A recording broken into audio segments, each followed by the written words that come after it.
하나님 아버지 은혜와 사랑을 감사합니다. 우리가 아직 힘이 있어 또 이 자리에 모여 예배할 수 있다는 것이 얼마나 큰 감사요 기쁨이요 감격인 것을 늘 잊지 않게 하여 주시옵소서. 우리 사랑하는 지체였던 김여재 권사님, 김기래 집사님, 황원순 집사님, 남유금 집사님, 또 박순자 권사님, 이제 요양원에서 오랜 동안 참 외로이 홀로 주의 은혜를 사모하며 있는 줄 우리가 알게 하시고 기억하게 하시고, 또 우리도 아무도 장담할 수 없는 그 일에 대해서 힘이 있을 때, 정말 우리가 할 수 있을 때 하나님에 대한 믿음을 더 굳건하게 세워놓을 수 있도록 주님 도와주시옵소서. 형편과 처지를 따라서 교회에 출석하지 못하고 있는 지체들을 돌아보게 하시고, 또 그들의 연약을 돕게 하시고, 어떤 연고인지 우리가 파헤치기보다 그들을 도울 수 있는 마음을 넉넉히 우리에게 허락하여 주시옵소서. 이 시간 헌금을 드렸습니다. 감사 헌금을 풍성케 하시고 11조 항상 온전케 하시고 선교헌금 사명을 가지고 드리게 하시고, 이 물질들이 쓰이는 곳에 하나님의 역사가 크게 하여 주시고 약속하신 바 복으로 채워주시며 우리 자신을 위해서 하늘의 보화를 쌓을 수 있는 믿음의 분량이 크게 하여 주시옵소서. 말씀을 전하며 듣겠습니다. 잘 전하게 하시고 잘 듣게 하시고, 그 말이 사람의 말이 아니라 하나님의 말로 받아 그 믿는 자 속에 역사를 경험하는 그런 일들이 있게 하여 주실 줄 믿사옵고 예수님의 이름으로 기도하옵나이다. 아멘. 고린도후서 5장 18절을 보면 모든 것이 하나님께로서 났으며 그가 그리스도로 말미암아 우리를 자기와 화목하게 하시고, 뭐하게 하시고요? 화목하게 하시고, 또 우리에게 화목하게 하는 직분을 주셨으니 라고 말씀합니다. 마태복음 5장 9절은 예수님의 산상수훈 가운데 팔복에 대한, 우리의 인격이 어떻게 세워져야 되는지에 대한, 하나님의 나라 백성은 어떤 방식으로 살아야 되는가에 대한 말씀 중 화평하게 하는 자는 복이 있나니 그들이 하나님의 아들이라 일컬음을 받을 것이며. 누가 하나님의 아들이라 일컬음을 받아요? 화평하게 하는 자. 반대로 얘기하면 화평하게 하지 않는 자는 하나님의 아들이 아니란 얘기가 될 수 있는 논리예요. 2014년 103세의 일기로 세상을 떠나신 방지일 목사님이라는 분이 계십니다. 평양 장대현 교회 전도사로서 심오한 기록이 있고요. 또 그 위대한 길선주 목사님이 눈이 어두울 때 부흥의 안내자로 이렇게 동행했던 산 증인이죠. 중국 산둥에서 선교사로 사역했고 일제시대의 신사참배를 반대하고 그런 분이에요. 근데 이 목사님이 103세의 일기로 하나님께 가셨는데, 이 목사님에게 붙여진, 한국교회가 붙여진 별명이 있습니다. 그 별명이 뭐냐면 영원한 현역. 이분의 그 삶의 특징이 김영한 목사님이 쓴 그 추모사에 보니까 목회자의 인격의 모범이 되신 분이라고 했어요. 그러니까 인격자이셨던 거죠. 이분에게는 유명한 일화가 있습니다. 이 방지일 목사님이 88세 생신 때 어떤 분이 글씨를 선물했어요. 그 글씨가 수산복해라는 말인데, 이 수산복해는 명은 산처럼 복은 바다처럼 이라는 글씨를 오랫동안 살면서 많은 복을 받으세요 라는 의미로 이제 글씨를 선물한 것 같아요. 근데 이 방진일 목사님이 그 글씨를 받고 다시 써달라고 했다는 거예요. 내가 오래 살고 복을 많이 받는 것보다 더 중요한 것이 있는데 그 글씨를 써달라고 한 것이 격산덕혜란 말이에요. 이 격산덕혜란 말은 인격을 산같이 덕을 바다같이 라는 말로 바꾸어 써달라고 해서 이 방진일 목사님의 그 거실에 일생 동안 걸려 있었다는 기록을 우리가 보게 됩니다. 우리는 지난주부터 로마서 14장 1절로 15장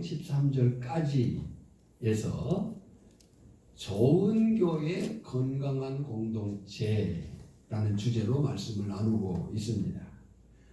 그래서 지난주에 14장 1절을 포함해서 12절까지 모든 것을 주를 위해 행할 줄 아는 교회.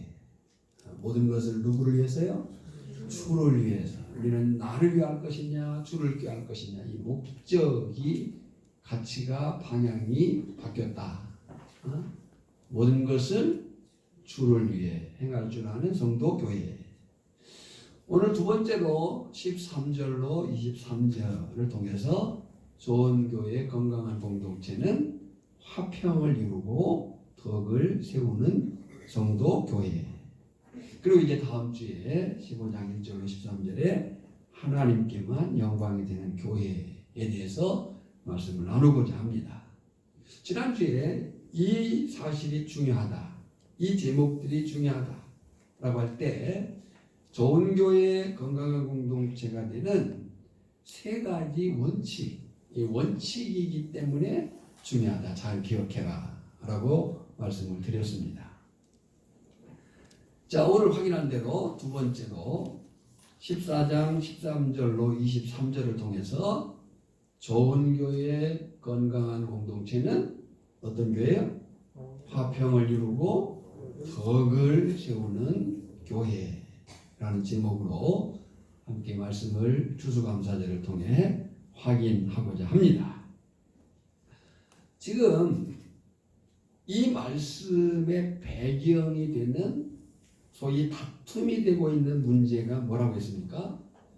당시 로마 교회는 두 그룹의 사람들이 중심이었어요. 한 그룹은 유대인 그리스도인들. 이 유대인 그리스도인들은 오랜 동안 율법의 계명들을 따라 살아온 사람들이에요. 율법은 명령과 금령으로 되어 있단 말이에요. 하라는 것과 하지 말라는 것, 먹으라는 것과 먹지 말라는 것, 만지라는 것과 만지지 말라는 것, 이런 그 구분을 오랫동안 지키면서 살아온 사람들이에요. 아주 쉬운 예로요, 제가 어릴 적부터 들은 말이 방을 드나들 때 문턱을 밟지 마라. 왜 밟지 마라고 했어요? 복 달아난다. 그래서 저는 지금도 문턱을 밟으려면 깨름직한 부분이 있어요. 그거 밟았다고 복 나가요? 들어와요? 다행히 사택은 문턱이 없이 났어요. 근데 그런 이해예요. 그런. 옛날 어른들은 절대로 문턱을 못 받게 했어요. 이제 생각해보면 지혜 같아요. 넘어지지 말라고 걸려서. 그런 그 율법, 하라 하지 마라, 먹으라 먹지 마라, 가까이 하지 마라, 뭐 이런 것들을 오랫동안 지킨 사람들이에요. 그런 부류의 사람들과 이방인 그리스도인들은 너희가 진리를 알지니 진리가 너희를 자유케 하리라. 복음 안에서, 예수 안에서 뭐 먹고 안 먹고가 중요한 게 아니라 자유한 사람들이 됐다. 다만 먹든지 마시든지 무엇을 하든지 다 주의 영광을 위해서 해라 라고 처음부터 그렇게 시작한 사람들이에요. 그러니까 이 사람들의 견해 차이로 지금 다툼이 있는 거예요. 그래서 지난주 5절 날에 대한 다툼이 있다 그랬어요. 5절 어떤 사람은 이 날을 저날보다 낮게 여기고 어떤 사람은 모든 날을 같게 여기나니 각각 자기 마음으로 확장할지니라. 누구를 위해서? 주를 위하여. 그랬어요. 그런데요, 이 문제는 오늘 우리에게도 있을 수 있는 충돌입니다. 신앙의 출발이 다른 경우들의 사람들이 있을 수 있거든요. 신앙의 시작에 있어서 교단이나 교파의 차이가 있을 수 있어요. 저는 출발부터 태생적으로 정말 말 그대로 뼛속같이 장로교인이에요. 제가 어릴 적 처음 다녔던 교회는 지금 한 130년 정도 된 오랜 정말 그런 장로교 합동교단이에요. 거기에 이제 그런 배경을 가지고 있는 거죠. 근데요, 여기도 마찬가지죠. 우리 교회는 대한예수교 장로의 합동교단의 개혁적 보수주의 신앙을 고수하는 그 신앙을 가지고 있는 교회 배경이에요. 근데 이제 한국 교회 보면 다른 교단과 교파가 있을 수 있습니다. 예를 들어서 오순절 계통의 교파들이 있어요. 오순절 계통이 이제 15세기, 6세기에 정말 침체됐던 이 세계 교회를 살린 역사가 있어요. 처지고 정말 무너진 그 일들을 성령의 운동으로 그들이 불러일으킨 부분이 있단 말이죠. 그러니까 그 오순절 교회 계통의 교회들은 일단 뜨거워요. 뜨겁고 열심히고 막 그 찬양이나 기도할 때 막 소리를 내고 막 그럴 수 있어요. 제가 어릴 때 그 교회 안에서 누가 방언하면요, 장로님들이 뒤에 가서 뒤통수 때렸어요. 조용히 해. 그리고 이건 그런 그 배경이 다를 수 있다는 거죠. 그래서 장로교인들이 그런 열심히들 막 그런 오순절 계통의 성도를 보면 꼭 미친 것 같고, 그렇게 보일 수 있는 거죠. 이 사람들이 정말 저렇게까지 예수를 믿어야 되나? 이런 생각이 들 때도 있고요. 근데 그 사람들이 장로교인들이 올 때는 이거 예수를 믿는 거예요? 뭐 하는 거예요? 찬양을 하는 거예요? 기도를 안 하는 거예요? 이럴 수 있다는 거예요. 그런 차이. 또 모태신앙과 어머니 뱃속부터 예수 믿은 사람과 이게 나올 때부터 예수를 믿고 나왔어요. 그러잖아요. 근데 이제 중간에 우리 교회는 이제 중간에 예수 믿는 사람들이 많잖아요. 그러니까 엄마 뱃속부터 예수의 DNA를 가지고 나온 사람과 중간에 예수 믿는 사람은 그런 차이가 있겠습니까? 없겠습니까? 있을 수 있는 거죠. 이해할 수 없는 어떤 부분이 있어요. 또 기본적인 신앙의 출발이 처음부터 말씀에 차곡차곡 훈련받아가지고 된 신앙도 있지만 어떤 경우는 은사를 체험하고 방언을 체험하고 막 그 신유의 경험이 있을 수도 있어요. 이런 그 차이들이 당시 유대 그리스도인들과 이방 그리스도인들이 음식과 날의 문제로 충돌했던 것처럼 오늘 우리 교회 안에도 그런 문제가 있을 수 있다라고 하는 거예요. 그래서 사도 바울이 이 모든 사실에 대해서 오늘 본문의 시작을 이렇게 하는 거예요. 그런즉 이 헬라어 말로 운이란 말인데 그러므로 그러면 이란 말이에요. 그런즉이 뭐예요? 앞에 말을 다 받는 거예요. 자, 이런 그 서로의 그 배경, 출발, 여러 가지 경험이 다른 그런 모든 상황이 있은즉 이런 말이죠.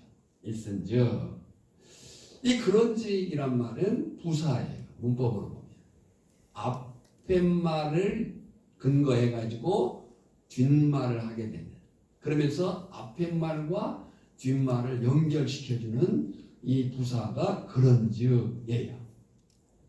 앞에 내용이 뭐였어요? 지난주에 나온 말씀이에요. 앞에 내용은 5절로 11절인데 직접적인 언급은 12절이에요. 자, 앞에 말이 뭐였냐면 그런즉 각자 마음에 확정해라. 주를 위해서. 비판하지도 말고 비판받지도 말고 모든 일을 자기를 위해서가 아니라 주를 위해서야. 나중에 그 누구든지 간에 예수 그리스도가 재림하는 그날에 각 사람 하나님의 심판대 앞에 설 것이고 자신에 대해서 자신의 입으로 하나님께 고할 것이다. 누구는 어땠느냐, 누구는 어땠느냐, 아무개는 어땠느냐라고 하나님이 묻는 게 아니라 너는 어땠느냐라고 하나님이 물을 거다. 그리고 자신이 직접 나는 이랬습니다 라고 고할 것이다. 목사 때문에, 장로 때문에, 권사 때문에, 누구 때문에가 아니라. 그래서 제가 늘 강조하는 것이 너무 지나치게 누구 의존적인, 특히 목회자 의존적인 신앙을 갖지 마라. 신앙의 결과는 결국 누가 책임지느냐? 자신이 책임집니다. 근데 그런 사실, 그런즉. 그래서 13절이 이렇게 하죠. 그런즉 우리가 다시는 서로 뭐 하지 말고 비판하지 말고 도리어 부딪힐 것이나 거칠 것을 형제 앞에 두지 아니하도록 주의해라. 여기서 바울은 주의할 것 세 가지를 강조했어요. 첫째, 비판하지 마라. 비판하지 마라. 믿음이 강한 자들, 특히 믿음이 강한 자들은 아직 믿음이 연약한 자들이 시험에 들지 않도록 해라. 아이, 그렇게도 안 돼. 그럴 것밖에 안 돼. 네. 라고 하지 말라는 거예요. 그 사람은 그 사람인 거예요. 현재 아직. 그죠? 예.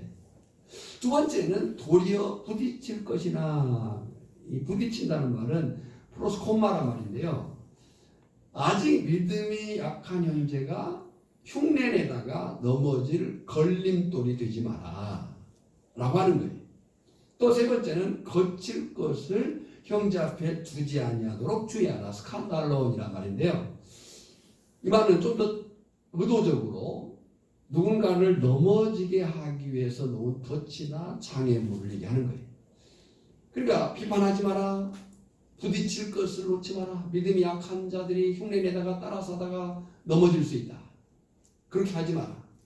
그거밖에 못해? 해봐. 아니요, 그 사람은 그거밖에 못할 수도 있어요. 어린아이가 이제 막 돌진하기 직전에 걸으려고 뭔가를 붙잡고 일어서요. 내버려둬야 됩니다. 그 아이가 자기 스스로 버틸 힘을 가지고 이 다리 뼈가 붙고 근육이 생길 수 있도록 부모는 도와줄 수 있지만 그냥 둬야 되는 거예요. 만약에 그 어린아이가 이제 일어서려고 할 때 부모가 손잡고 막 걸치면요, 오다리가 되든지 뼈가 또 근육이 다칠 수도 있는 거예요. 그렇게 하지 마라. 그렇게 하지. 또 거칠 것을 두지 마라. 의도적으로 덫이나 장애물을 놔서 넘어지게 하지 마라 라는 이야기를 지금 사도 바울이 강조하고 있는 거예요. 자, 여기서 한 가지를 공부하겠습니다. 세상에는, 또 우리 신앙생활도 마찬가지예요. 세상에는 그 자체가 선도 아니고 악도 아닌 중성적인 것들이 많이 있습니다. 그걸 우리는 가치 중립적이다 그래. 돈이 마찬가지죠. 돈은 좋은 겁니까? 나쁜 겁니까? 네. 오늘 현대 자본주의, 천민자본주의 사회는 돈 그러면 그냥 무조건 좋은 것이라고 생각하는데 돈 때문에 죽이고 죽고 정말 그 돈 때문에 고통하는, 저 돈만 없었더라면 하는 사람들도 있습니다. 그러니까 돈이라고 하는 것은 그 자체가 좋고 나쁘고의 문제가 아니에요. 어떻게 쓰이느냐의 문제인 거죠. 또 죄가 될 수도 있고 죄가 안 될 수도 있는 모호한 행동들이 있어요. 예를 들어서 칼이에요. 칼이 의사의 손에 들려지면 수술용 도구가 되지만 강도의 손에 들려지면 살인용 무기가 될 수도 있다. 먹어도 되고 먹지 않아도 되는 문제가 있어요. 예. 제가 만난 사람들 중에 어떤 사람은 장어탕을 절대로 안 먹어요. 장어는 절대로 안 먹는다는 거예요. 장어 먹습니까? 먹습니까? 아주 잘 먹습니다. 그죠? 근데 어떤 사람은 먹습니다. 안 먹어야 되는 거예요. 안 먹어. 예. 예. 뭐 기타. 그러니까 먹어도 되고 안 먹어도 되는 그런 음식들이 있을 수 있다. 이런 모호한 것들에 대해서 고대 스토아학파, 우리 성경에도 스토아학파가 나오죠. 그 스토아학파는 사상이 보편적인 그런 사상이에요. 그래서 이 스토아학파들은 그런 모호한 것을 아디아포라란 말을 했어요. 아디아포라, 구별하기 힘든 것, 이렇게 이제 표현한 거예요. 자, 예를 들어서 사진을 한 장 보겠습니다. 이 그림은 니콜라 블랙웰이 그린 구름 위의 발라의 여인이라는 그림이에요. 네?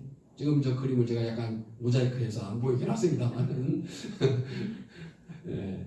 지금 발라의 여인은 한쪽 가슴을 내놓고 허벅지를 내놓은, 자, 이 그림을 보고 이게 그림입니까? 예술입니까? 외설입니까? 어른들이 보기에는 이게 뭔 민망하게 뭐 이럴 수도 있는 그림이지만 예술가, 이건 상당히 고가의 작품입니다. 예술 작품인 거죠. 어떤 사람에게 볼 때는 이게 뭐 그림이 이래, 뭐 그림이라는 것이 뭐 산을 그리고 뭐 사람 그리고 또 뭐는 정물화라든지 뭐 이런 게 그림이지라고 할 수도 있다는 거죠. 더 한 장을 보여드리겠습니다. 이게 보시기에 그림일까요? 낙서일까요? 그림 같아요? 낙서 같아요? 예? 예. 이 그림을 보고 아마 저도 마찬가지로 그림에 대해서 잘 모르는 사람은 낙서 같아요. 제가 전주에 있을 때 그 미대 교수 되시는 분이 김철호라는 분이 이제 젊어서 암으로 일찍 돌아가셨는데, 그분이 이제 자기가 아프니까 교회에 뭔가를 하고는 싶은데 할 수는 없고, 그래서 이제 자기가 그렸다고, 제가 어디에 뒀는데 좀 못 찾고 있어요. 자기가 그렸다고 이 그림을 팔아서라도 사용하시라고 저에게 그림을 몇 장 줬어요. 근데 그 그림을 받아들고 저하고 집사람하고 이게 그림이야 뭐야, 애들이 막 그 스케치북이랑 장난하는 것 같은 그 그림을 가지고 이제 당신이 교회 헌금하겠다고 전주시청 가가지고 그 그림을 사달라고 하니까 시청에서 안 사줬어요. 그런 것 같아요. 이게 소위 그래피티라고 하는 건데, 그래피티가 이탈리아로 낙서란 말이에요. 근데 우리가 이제 다시 나보면 요즘에 벽화 같은 걸 그리는데 벽화하고는 차원이 다른 거죠. 이런 그림, 우리가 볼 때는 이게 정말 그림인가 이게 낙서인가? 근데 이게 5억 원짜리. 존 원이라는 사람이 그랬는데 이것이 낙서인 줄 알고 우리나라 20대 청년이 거기다가 낙서를 해가지고 그림을 그려놔가지고 뉴스에 나왔었잖아요. 들었었죠? 그 그림이 이 그림이라는 거예요. 다행히 작가 존 원이라는 사람이 프랑스에서 명예훈장까지 받은 훌륭한 작가예요. 근데 이분이 아마 그림의 의도가 낙서니까, 그래서 이분이 평화롭게 보상받지 않고 다시 수정해가지고 복원한 걸로 해결이 된 거 알아요. 자, 이런 거죠.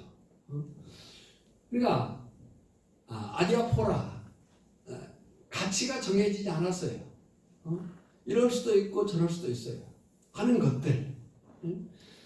이렇게 바울이 음식도 그럴 수 있으니, 이 얘기예요. 음식도 그럴 수 있으니 서로 비방하지 말고, 14절로 16절에서 설명하고 있는 거예요. 자, 좀 더 짚어보겠습니다. 다른 사람의 신앙의 수준과 그 다른 사람의 신앙의 상태가 연약할 수 있습니다. 있죠? 예. 그럴 때 내 신앙의 기준에서 그를 비판하지 마라, 판단하지 마라 라고 하는 거예요. 그가 신앙 안에 서가도록 돕는 것은 있을 수 있지만, 그러나 내 시각으로 그를 판단해서 비판하고 정죄하지 말아라 라는 겁니다. 14, 16절 한번 같이 읽어보겠습니다. 시작. 내가 주 예수 안에서 알고 확신하노니 무엇이든지 스스로 속된 것이 없으되 다만 속되게 여기는 그 사람에게는 속되니라. 만일 음식으로 말미암아 내 형제가 근심하게 되면 이는 내가 사랑으로 행하지 아니함이라. 그리스도께서 대신하여 죽으신 형제를 내 음식으로 망하게 하지 마라. 그러므로 너희의 선한 것이 비방을 받지 않게 하라. 그래서 뭐하지 말아요? 비방을 받지 않게 해라. 이런 정리는 20절로 23절에서도 계속됩니다. 여러 가지 설명을 할 수 있겠지만 20절로 23절을 요점만 보자면 음식과 고기 자체가 문제가 아니라 이게 음식을 먹고 안 먹고 고기를 먹고 안 먹고 우상에게 드렸던 그 제사 음식을 먹느냐 안 먹느냐 이런 그 문제 그 자체가 아니라 믿음을 따라하지 않는 것이 죄다라고 얘기를 하고 있는 거예요. 그러면서 23절에 의심하고 먹는 자는 정죄되었나니, 그러니까 음식과 고기가 문제가 아니라 뭘 하고 먹는 게 문제예요? 의심하고 먹는 자는 정죄되었나니, 이는 믿음을 따라하지 아니하였기 때문이다. 믿음을 따라하지 아니하는 것은 죄니라 그랬어요. 여기 믿음이라는 단어에 동그라미를 쳐놓으시고요. 여기서 지금 23절에서 말하는 믿음은 구원과 관련한 구원 얻는 믿음을 말하는 게 아니잖아요. 이미 구원은 뭘로 얻어요? 하나님의 의, 하나님의 긍휼, 하나님의 은혜로 나타난 예수 그리스도를 믿음으로 구원 얻습니다. 근데 여기서 말하는 구원은 그 믿음 얻은 자의 삶의 실제 믿음이, 실제 생활에 있어서 그 믿음이 하나님의 뜻을 분별하고 먹고 마셔야 되는데 그러지 않은 것들은 죄다라고 얘기를 하는 거예요. 우리가 이미 배운 바 예수 그리스도를 믿어 구원받은 성도의 삶의 대원칙이 있어요. 오늘 저나 여러분은 예수 그리스도를 구주와 주님으로 믿어 구원 얻은 거룩한 하나님의 백성임을 믿습니다. 근데 이 구원 얻은 거룩한 백성이 사는 삶의 대원칙이 로마서 12장 2절이에요. 구원받은 성도가 사는 삶의 대원칙이 뭐냐? 거룩한 산 제물로 사는 거예요. 거룩한 산 제물로 산다고 하는 그 실천, 실제가 뭐냐? 로마서 12장 2절인 거예요. 너희는 이 세대를 본받지 말고 이 세대를 따라가지 말고 세상이 뭐라고 말하느냐를 쫓아가지 말고 너희는 이 세대를 본받지 말고 오직 마음을 새롭게 함으로 변화를 받아. 그랬어요. 뭘 새롭게 해야 돼요? 마음이라는 것은 우리의 전인격을 얘기하는 거예요. 예, 알고 깨닫고 행하는 그 일에 있어서 변화를 받아. 그러니까 그리스도인은 생긴 대로 살도록 부름받은 사람이 아니고 변화받아 살도록 부름받은 사람들인 줄 믿습니다. 아, 나는 원래 태생이 그래, 내 성질은 그래. 어떻게 하란 말이야? 이것이 그리스도인이 할 말은 아니라는 거예요. 예. 그리스도인은 태어난 대로 사는 게 아니라 예수 그리스도 안에서 새로운 피조물로 변화된 그 변화된 모습으로 살아가야 되는 거고 또 그렇게 승리해야 되는 거예요. 오직 마음을 새롭게 함으로 변화를 받아. 그러니까 만약에 지금 신앙생활을 한 지 5년, 10년, 20년, 30년, 40년 거의 주님 앞에 갈 때까지 됐는데 아직도 저 양반은 옛날이나 지금이나 똑같아. 아이고 저 사람은 옛날이나 지금이나 그냥 똑같아 라고 한다면 생각해 봐야 돼요. 회개해야 돼. 아무개는 꼭 어릴 때도 저랬더니 꼭 그래. 이건 그리스도인으로서는 심각한 문제거든요. 사실은. 네. 그리스도인은 기억하십시오. 생긴 대로 살도록 부름받은 사람이 아니라 변화마다 살도록 부름받은 사람입니다. 오직 마음을 새롭게 함으로 변화를 받아. 이것이 성숙이고 이것이 성화인 거예요. 우리는 지금 로마서를 통해서 그 얘기를 하고 있는 거예요. 로마서를 통해서 11장까지 우리가 예수 안에 있다는 그 사실을 확인했고요. 이제 12장부터 그 예수 안에 있는 내가 어떠한 삶으로 내 삶을 간증할 것이냐 를 얘기하고 있는 거예요. 오직 마음을 새롭게 함으로 변화를 받아 하나님의 선하시고 기뻐하시고 온전하신 뜻이 무엇인지 분별하도록 해라. 이것이 구원받은 성도가 사는 삶의 대원칙, 거룩한 산 제물로 사는 삶의 방식인 거예요.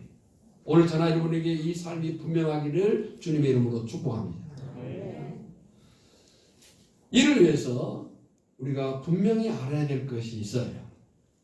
그 알아야 될 것이 뭐냐면 하나님의 나라라고 하는 개념이에요. 바실레이아 투 데우란 말이에요. 하나님의 나라에 대한, 하나님의 나라에 대해서 두 가지를 동시에 이해해야 됩니다. 먼저는 이 해 바실레이아 투 데우, 하나님의 나라는 장차 예수님이 재림하신 후에 완전한 신적 통치로 이루어질 새하늘과 새 땅을 말합니다. 오늘 저나 여러분은 이 사실을 믿습니다. 이 땅은 영원하지 않습니다. 알파와 오메가, 시작과 나중 되신 그 하나님께서 최종 예수 그리스도를 이 땅에 보내시고 그 예수 그리스도 안에서 새로운 새하늘과 새 땅을 우리에게 허락하실 줄 믿습니다. 우리가 올라가는 게 아니에요. 주기도문에서 하늘에서 이루어진 것 같이 땅에서도 이루어진, 사도신경에서도 저리로서부터 산자와 죽은 자를 심판하러 오시리라 라고 얘기를 하고 있는 거예요. 성경을 보겠습니다. 이사야 66장 22절입니다. 내가 지을 새하늘과 새 땅이 내 앞에 항상 있는 것 같이 너희 자손과 너희 이름이 항상 있으리라 여호와의 말이니라. 이 하나님에게 있어서는 새하늘과 새 땅이 항상 있었던 거예요. 그 안에 너희 이름이, 너희 자손과 너희 이름이 항상 있으리라. 요한계시록 21장 2절입니다. 너 내가 보매. 요한계시록은 보는 책입니다. 요한이 봤습니다. 하나님이 보여주셨습니다. 내가 보매 거룩한 성 새 예루살렘이 하나님께로부터 하늘에서 내려오니, 하늘에서 내려오니 그 준비한 것이 신부가 남편을 위하여 단장한 것 같더라. 그러니까 하나님의 나라, 해 바실레이아 투 데우는 하나님이 장차 그리스도가 이 땅에 재림하신 우리에게 허락하실 새하늘과 새 땅, 오늘 저나 여러분이 하나님의 백성으로서 그 영광의 나라에 임하게 될 줄 믿습니다. 두 번째는 오늘 본절의 의미, 이 해 바실레이아 투 데우는 하나님의 통치 주권이 강조되는 현세적 하나님의 나라, 곧 교회를 가리킨다 라고 하는 거예요. 제가 이것을 그림으로 그릴 수는 없겠고 찾아보니까 또 마침 있어요. 어떤 목사님이 그림을 잘 그려놨어요. 저 그림이 우리가 하나님의 나라, 하나님의 주권을 이해하는, 이제 그림을 보셔야 돼요. 눈을 뜨시고 그림을 보셔야 이해가 되는 거예요. 이 그림이 정말 간단한 그림이지만 정말 대단한 그림인 겁니다. 이런 거죠. 저기 큰 원은 하나님의 통치 주권 영역이에요. 하나님의 통치 주권 영역은 모든 피조세계 이 세상을 다 하나님이 통치 주관하십니다. 그렇죠. 지금 자연의 모든 일들은 모든 일들은 하나님의 섭리 주권 안에 있음을 믿습니다. 그렇죠? 근데 이제 그 안에 원이 들어있어요. 그 원이 교회입니다. 하나님의 나라예요. 이 땅의 모든 통치 주권자가 주인이 하나님이시지만, 그죠? 하나님이 통치하는 그 주권이 허락되는 장소가 교회라는 거죠. 교회. 그래서 우리가 요한계시록 읽다 보면 요한계시록이 쭉 진행되는 가운데 6, 7인, 7 나팔, 7 대접 이런 얘기가 나온 중에 중간에 중간계시라는 게 나와요. 즉 그 중간계시는 교회를 향한 메시지입니다. 메시지. 그러니까 하나님의 나라가 뭐냐라고 할 때 하나님의 통치, 하나님의 왕권이 인정되는 그곳이 하나님의 나라인데 현세적으로는 그곳이 어디냐? 교회라는 거죠. 그 교회는 뭐냐?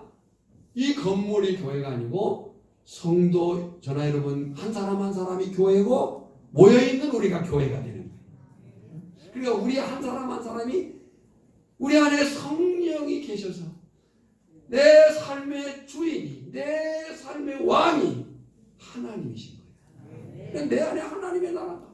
우리가 하나님의 나라라고 하는 사실인 거죠. 오늘 전화 여러분이 나 자신에 대해서, 우리 오천교회 공동체 자신에 대해서, 자체에 대해서 이 분명한 정체성을 갖는 것이 중요합니다. 할렐루야. 정말 중요한 거예요. 내가 함부로 말하고 함부로 살아서 안 되는 이유가 뭐냐? 내가 하나님의 나라거든. 하나님의 왕되심을 인정하고 성령의 전이 된 내 자신이 하나님의 보이는 나라인 거예요. 보이는.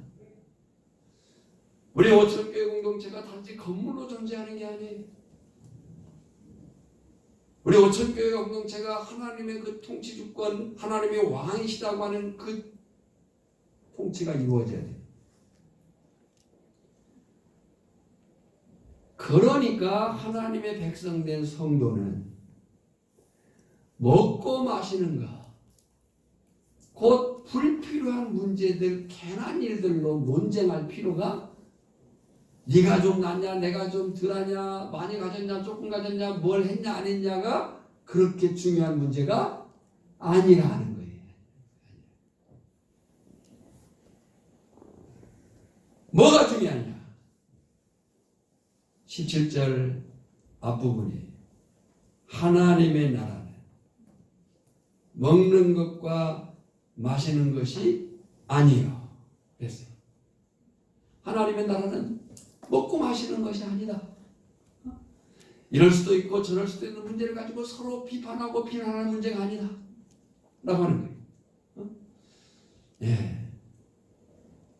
사실은 헌금의 문제도 마찬가지입니다. 11조의 문제도 마찬가지입니다.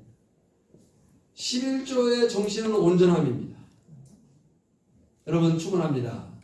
오늘 전화 여러분의 11조가 온전하기를 축원합니다. 그러나 이 문제에 있어서 아직인 사람들이 있을 수 있어요. 그래서 이 헌금의 문제도 교회 공동체 안에서는 할 수 있는 사람이 많이 하는 거고요. 할렐루야. 하나님이 주실 거예요. 그런 마음을. 하나님이 주시는 마음으로 많이 할 수도 있어요. 그러나 여러 형편처지 사정, 신앙의 정도, 상황에 따라서 못할 수도 있어요. 그것은 정죄의 문제가 아니라는 거죠. 먹고 마시는 것이 아니요. 반면에 눈에 보이는 하나님의 나라 이 땅의 교회가 하나님의 나라된 백성된 우리가 힘써 할 일이 뭐냐 라고 할 때 17절 하반절에 보면 의와 평강과 희락이라. 먹고 마시는 것이 아니라 괜한 일로 너희가 다툼을 가질 것이 아니고 뭐에 힘써라? 의를 이루고 우리의 삶이 의롭고 평강을 누리고 또 기쁨을 누리고 나눌 수 있는 삶이 중요하다라는 거예요. 자, 저나 여러분이 먹고 마시는 문제 이럴 수도 있고 저럴 수도 있는 문제로 우리가 논쟁할 것이 아니고 의를 이루고 평강을 이루고 기쁨을 누리고 나눌 수 있는 삶이기를 주님의 이름으로 축복합니다. 그러니까 우리 자신이, 우리 교회가, 우리 자신이, 우리 교회가 이걸 일단 누려야 돼요. 뭘 누려야 돼요? 의를, 평강을, 희락을 누려야 돼요. 그런데 중요한 것은 우리는 누리는 것으로의 그치는 게 아니에요. 우리가 누리는 것만이 아니고 그것을 통로로 흘려보내야 돼요. 나눠야 되는 거죠. 오늘 저나 여러분 한 사람은 한 사람을 통해서 우리 오천교회 공동체를 통해서 의가 세워지기를 원합니다. 평강이 있기를 원합니다. 희락이 있기를 원합니다. 뿐만 아니라 이것을 누군가에게, 마을에, 이 지역에, 이민족에게 흘려보낼 수 있기를 원합니다. 그런데 여기서 붙들 중요한 사실이 있어요. 붙들 중요한 사실이 뭐냐면 오직 성령 안에서. 누구 안에서요? 내 의가 아니에요. 나 기분 좋다고 하고 않고의 문제가 아니에요. 누구 안에서? 성령 안에서. 성령 안에서. 이것이 모든 성도의 삶의 동인이에요. 동기인 거예요. 내가 아니에요. 성령이에요. 그러니까 오늘 우리 개인들과 우리 오천교회 공동체가 이 성령 공동체이기를 원합니다. 이 성령 안에서라는 말은요, 예수 안에서라는 말과 같은 것이고, 예수 안에서라는 말은요, 말씀 안에서와 같은 말인 거예요. 그러니까 오늘 저나 여러분이 의와 평강과 희락이 오직 누구 안에서? 성령 안에서, 예수 안에서, 말씀 안에서 누려지기를 원합니다. 우리 찬양하는 것만 하겠습니다. 갈라디아서 2장 20절 우리가 잘 아는 찬송인데요. 내가 그리스도와 함께 찬양하겠습니다.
거기까지 하겠습니다. 이제 내가 사는 것은 어디에 사는 거라고요? 예수 안에 사는 것이다. 그랬어요. 시간이 갔으니까 조금 줄이겠습니다. 자, 그렇게 살았을 때에 얻게 되는 결과가 뭐냐? 우리가 성령 안에서 의와 평강과 희락을 누리며 나누며 살게 될 때 얻게 되는 결과가 18절이에요.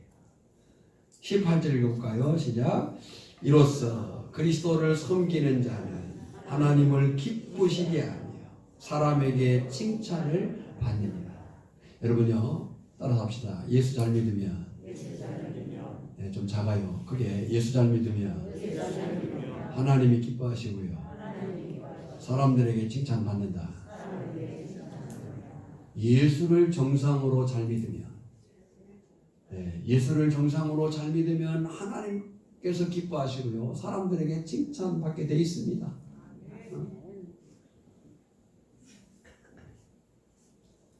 그래서 우리가 더욱 힘쓸 일이 19절이에요. 19절 같이 읽을까요? 시작. 그러므로 우리가 화평의 일과 서로 덕을 세우는 일을 힘쓰나니. 뭘 힘써요? 화평의 일과 덕을 세우는 일을 힘쓰나니. 그랬어요. 화평의 일과 덕을 세우는 일을 힘쓴다. 그러면 교훈을 찾겠습니다. 오늘 이 말씀 속에서 좋은 교회, 건강한 공동체로서의 화평을 이루고 덕을 세우려면 어떻게 해야 되겠는가? 첫째, 영적으로 연약한 지체들을 부지런히 돌봐야 된다. 영적으로 연약한 자들을 부지런히 뭐 해야 된다고요? 돌봐야 된다. 내가 믿음이 좋다고 해도 다른 사람에게 걸림돌이 되거나 약한 사람들을 비판한다면 그것은 참 믿음이 아닐 수 있어요. 종종 보면 계속 때를 쓰는 사람이 있습니다. 계속 영적인 어린 양을 하는 사람들이 있습니다. 그 사람들을 계속 돌본다는 것은 쉽지 않습니다. 사실 그 사람에게 내가 뭘 아쉬운 것도 없을 수 있습니다. 그러나 말씀은 그럴지라도 그렇게 하라고 얘기를 하고 있습니다. 사실 우리 교회가 지금 한국교회가 코로나19 이후에 식사교회를 못합니다. 구역예배를 못 드리고 있습니다. 신방이 자유롭지 못한 그런 상황이 있습니다. 어려운 때에 그래도 줌을 통해서 예배하는 사람들이 있는 반면에 전혀 그렇게 하지 못하는 노년의 성도들도 있습니다.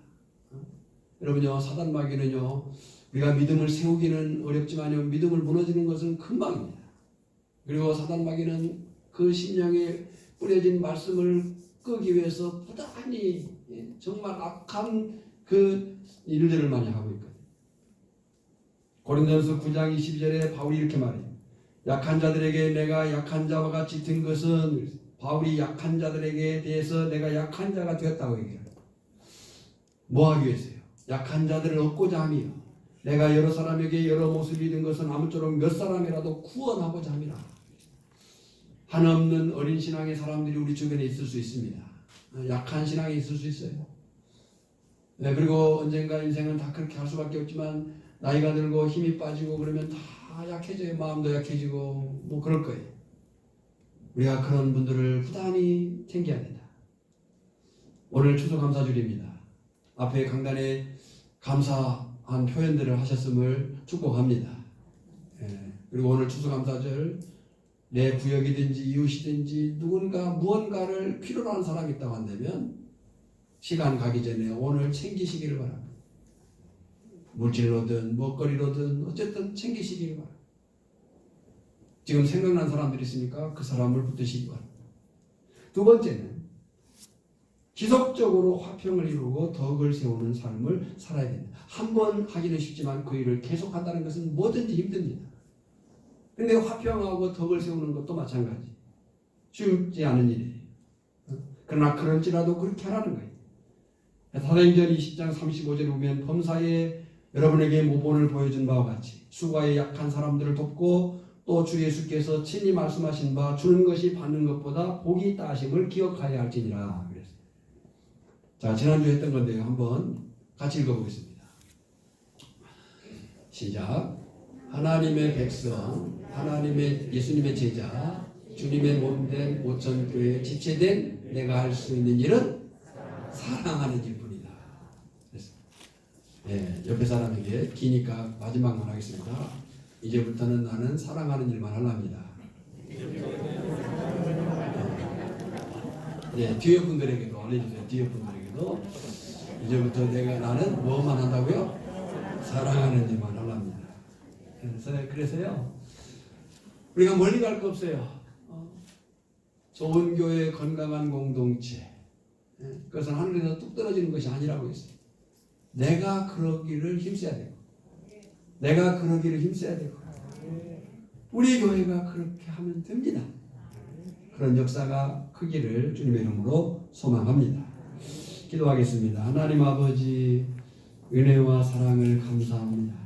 우리가 이 말씀을 붙들어 귀로만 듣지 않게 하시고 가슴으로 깨닫게 하시고 깨달을 뿐만 아니라 우리의 삶으로 실천할 수 있는 은혜를 베풀어 주시옵소서. 감사절 하나님께 감사의 싸움, 또 그 감사가 이웃을 돌아보는 일로 나아갈 수 있도록 성령께서 역사해 주시옵소서. 예수님의 이름으로 기도하옵나이다. 아멘.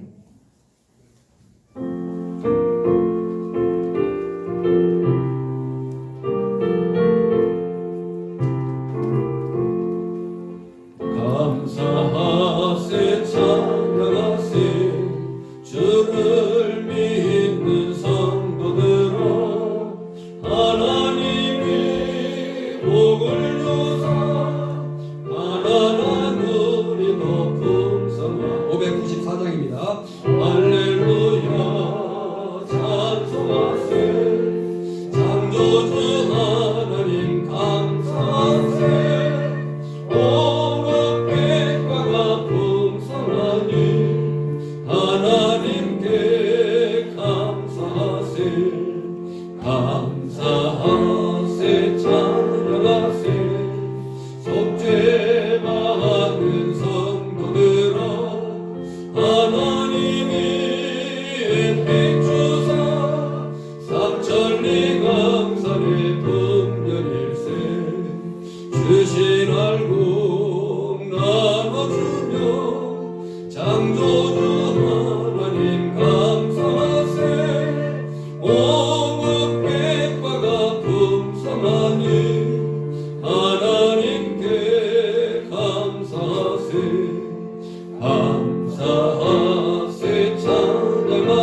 세상이 거두나 복 주셨네. 거두어들을 알고 안고 창조주 하나님 감사세. 오복백과가 풍성하니 하나님께 감사하세. 지금은 우리를 구원하신 예수 그리스도의 은혜와 성부 하나님의 크신 사랑하심과 성령의 깨닫게 하심과 살도록 능력 주시는 기름 부으심이 오늘 감사절 하나님께 영광을 돌리며 또 우리가 돌아볼 대상들을 알게 하신 그 은혜의 역사가 이제로부터 영원까지 항상 함께 있을지어다. 아멘.